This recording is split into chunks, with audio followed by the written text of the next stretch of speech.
एका देशमा एकजना बुढी आमा थिइन्। उनी लौरो टेक्दै बाटोतिर हिँडिरहेकी थिइन् र थकित हुँदै एकछिन बसिन्।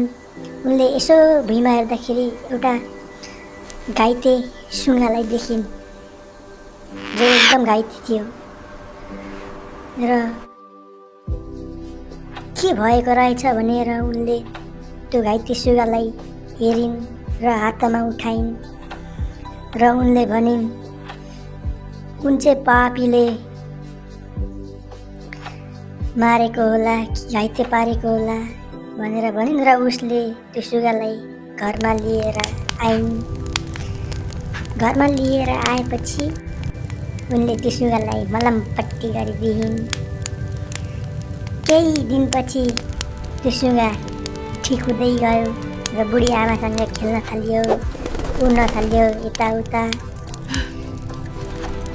त्यो सुगा आमा जहाँ जान्थिन् त्यहीँ जान्थ्यो, आमासँग रमाउँथ्यो। तर एक दिनको कुरा हो, त्यो सुगा आमालाई छोडेर टाढा गयो। आमा निकै नै रोइन्। केही समयपछि पुनः सुगा आएर आउँदाखेरि अनारको दाना लिएर आएर बुढी आमाको हातमा राखिदियो।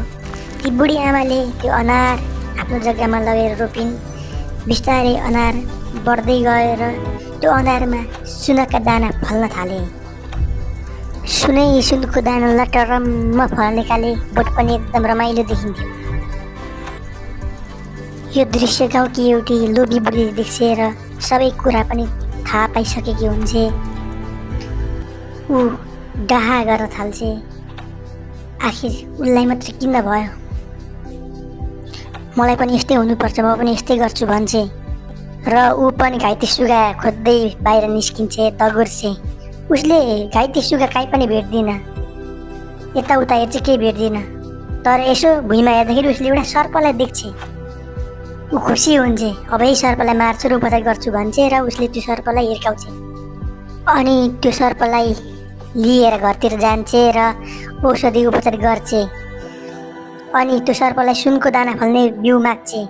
सर्पले पनि फुत्त निकालिदिन्छ र त्यो दाना उसले हातमा लिन्छे र त्यो दानालाई उसले जमिनमा लगेर रोप्छे।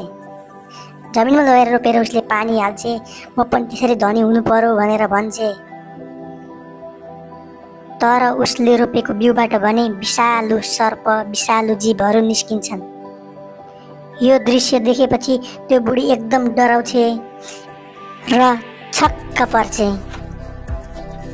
यहाँबाट थाहा हुन्छ कि हामीले जस्तो कर्म गर्छौँ त्यस्तो नै फल पाउँछौँ। राम्रो मनले गरेको काम सधैँ फल्दै हुन्छ, तर स्वार्थपन र लोभीपनले गरेको काम भने कहिल्यै पनि फल्दै हुँदैन भन्ने शिक्षा यो कथाबाट सिकिन्छ।